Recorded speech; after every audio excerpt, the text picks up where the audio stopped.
はい、皆さんこんにちは。腕時計のある人生 RY です。いつもご視聴いただきありがとうございます。今日はスペシャルな場所、黒の24、黒の24のスペシャルパーティーにお招きいただいたので、黒の24のスタッフのトーマスさんとバラシさんに今の日本の時計市場、そして世界の時計市場について簡単に聞いてみたいと思います。はい、Mr. Thomas and Mr. Balash, nice to meet you. Hello, はい、よろしくお願いします。よろしくお願いします。Nice to meet you, sir. Thank you very much for inviting me for special reception party. So today I want to first ask you, what do you wearing today? Today I am wearing my Swatch chronograph. Swatch chronograph. This is from 1990. Yeah. This is the SC100, known as the Black Friday. Yeah. And for anyone who is right now waiting in line for a moon swatch, this is a much better deal. More character, Yeah. more rare, Yeah. and a better size. Yeah. I heard this is the same movement as a moon swatch. Yes, I believe so. So Oh. on the inside, you're Yeah. getting the same thing. Yeah. And there's a lot of really good options available right now Yeah. online. Thank you very much. Mr. Barosh, what do you wearing today? So I'm wearing maybe not as interesting as Thomas is, but it's a 6139, a Seiko 6139 7070 Yeah. from the early 70s, I believe. The interesting thing about this watch is that the 6139 caliber is the first automatic chronograph caliber done outside of Switzerland. Some even say it's the first automatic Wow. chronograph caliber ever. We don't know, but it's definitely one of the firsts. Yeah. It's definitely the first Japanese watch. Wow. Thank you very much for introducing this one. Very interesting choice. Thank So you. today I want to ask about something the watch market situation in the worldwide and Japan. So how do you think the situation of the worldwide secondary market of the watches? I think things that were very, very expensive are starting to go down. Yeah. A lot of things are still staying the same. But another way to think about it is if you wanted to buy a Royal Oak, if you wanted to buy a Rolex Sport watch, Yeah. this is a very good time to buy. Really? Absolutely, I agree that what Tom said. And the thing is, I think you have to differentiate between luxury watches or expensive watches and super expensive watches. Yes, there's a decline in the Patek 5711s in the Royal Oak offshores, or Royal Oak, AP Royal Oaks, not the offshores. But it's going from crazy expensive to just expensive. Still very Okay. Still very expensive, expensive. yes. Exactly. So there's a very small move downwards. Yeah. When it comes to Rolex, it's pretty stable. Yeah. And inclining as always. Omega, still very stable. Omega very Cartier, stable. still Okay. very stable. Exactly. So that level, the let's say 5 to 10, 12, 15,000. Yeah. That's a very different segment. That's more stable, and Rolex is Okay. still inclining. And the vintage market, I think, is in a decline. Pieces that used to be super expensive Yeah. are now just expensive or actually almost affordable. Okay. How do you think the future of the secondary market of the watches? I believe that this trend will continue.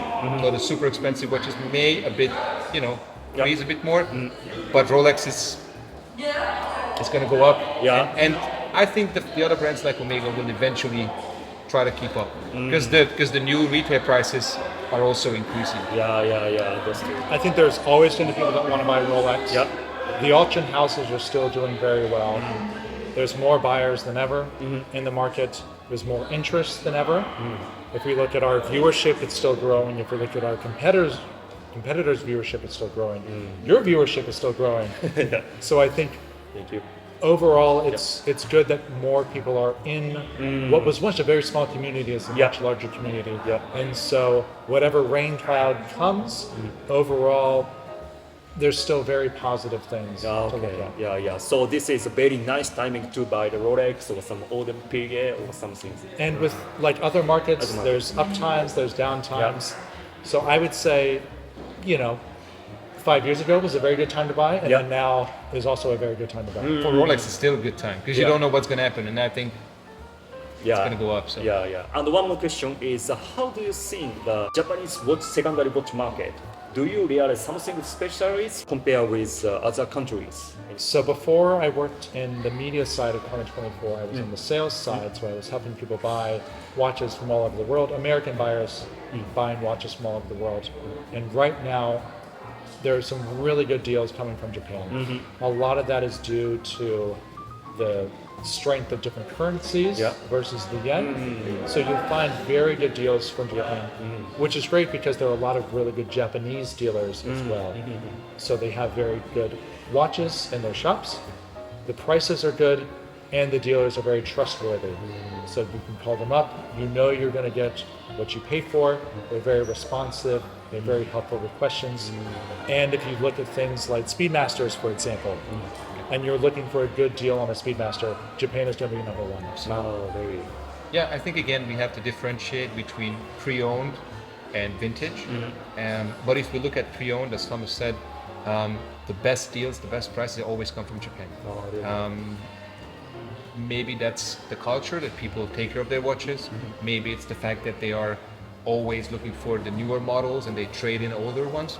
I'm not sure. Probably both, and then some other reasons. But in any case, if you look at the popular models, the Submariners, the Speedmasters, as he mentioned, and many other models, the cheapest always comes to Japan. It's a bit difficult for us because we have to pay import tax in the US as well as Europe. But if you want to come to Japan, you come here, for vacation, and you want to buy a second-hand watch, the best deals are probably in Japan. Plus, you get the minus 10% because of the tax. Yeah. When it comes to vintage, we've seen some vintage watches. We've been shopping a lot. Yeah, that's Okay. that's more market price everywhere and maybe a bit more expensive.